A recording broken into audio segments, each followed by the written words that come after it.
Now that's one way to extract the gold, and Bob's an expert at it, and he should be, because he's been doing it for more than 60 years.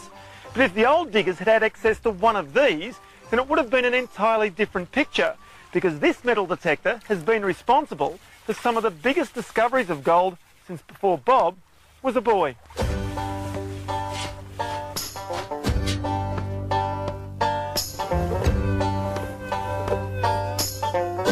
When you find your very first piece of gold, that's when gold fever strikes, and after that you eat, sleep and drink gold. Must be close. Right. Morris Coppola has found almost twice as much gold in the past 8 months with his new Minelab metal detector as he did in 8 years with his old one. So Morris, can you tell me which was your first nugget? Yep, the first one, that one was it, the little one. That was the very first one we ever found. And so what's that one worth about? Probably about $35. $35? Yep. So it's not very big. It's not very big, but it's worth about $1 million to me. Yeah. Just a feeling.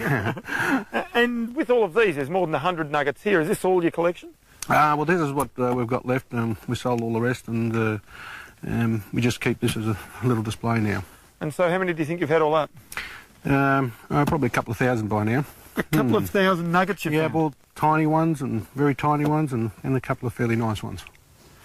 And some of these nuggets here, I mean, what sort of price will they fetch? Well, they'd probably fetch about $500, and this one about $800, and that one probably about $400. Good weekend's work if you can find it.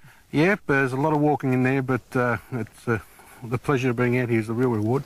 Do you think a lot of other people get gold fever as well? I think they will, yep. With the advent of these new detectors, it's a new technology, a new ball game now. Morris seeks his fortune on the old gold fields of central Victoria, looking for the nuggets that eluded the hundreds of thousands of diggers who swarmed across here in the 1850s. Morris, tell me, what are our chances of striking it lucky today? Well, we can be lucky. We can find a big one, we can find a little one, or maybe we find nothing. So how did you get into it in the first place? Well, in the first place, the doctor got me into it, really. I had to lose weight, and he said I had to exercise. So this is the best way I found. Instead of playing golf, I'm prospecting, and we've done pretty good at it and taken off 9 stone so far. 9 stone? Yeah. So you've made money and lost 9 stone? At the same time.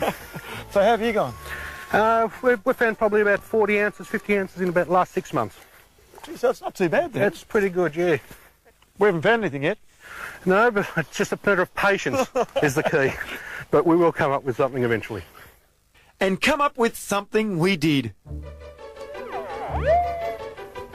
Yeah, we'd have to investigate that particular sound there. Well, just a change in noise. Just that change in sound, we have to investigate it. So we take a couple of inches off now to see if that sound gets a bit louder. Okay, well, let's check it out then. Let's have a look.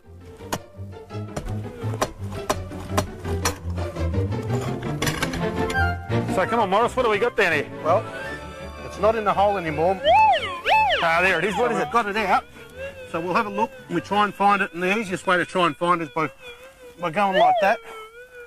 And we could be onto a nugget. It's in your hand. What is it? It's in my hand.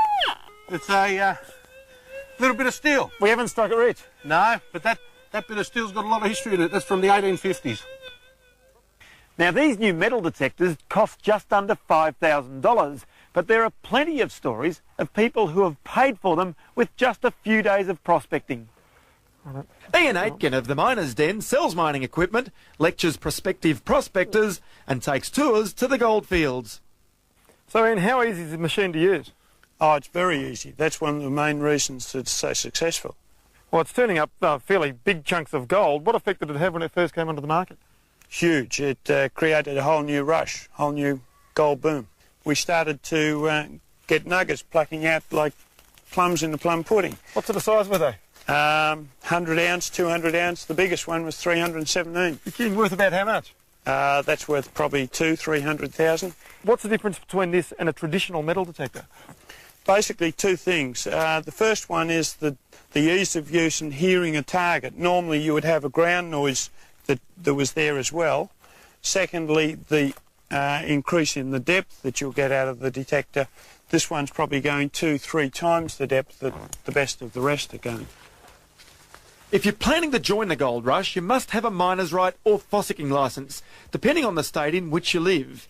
Ask permission if you want to prospect on private property, and make sure you're not trespassing on a mining lease. Refill any holes you dig and take away any rubbish you find. Doug Stone lectures with Ian to new prospectors and leads expeditions to the gold fields of Victoria, Western Australia and the Northern Territory. He's written many books on gold prospecting and publishes detailed maps of the gold fields. So quite obviously a lot of people are coming into this for the lure of the dollar, but what else do they get out of it? The gold's the trigger, and we shouldn't forget that.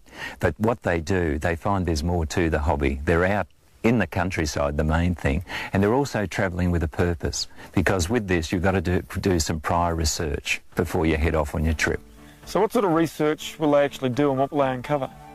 Well, basically working out where the coarse gold areas are in which state. That requires some reading, going to your local map shop and finding information. We run courses specifically to get people started and on their way. And one of the other big things is, which we should remember with this whole hobby, is the relics. That people literally lived on the gold fields. This was their home. They camped next to the diggings, so they lost all their trinkets, their, bits off their pants, and we find buttons. A friend recently found a gold sovereign down at Beaufort, and that was auctioned in Sydney a few weeks ago for $25,000.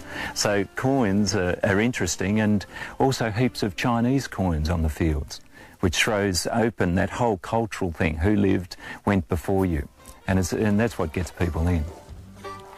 Of all the hobbies you could possibly have, this could be one of the most interesting, because not only do you get outdoors and exercise, but with a bit of luck and some new technology, you could strike it rich.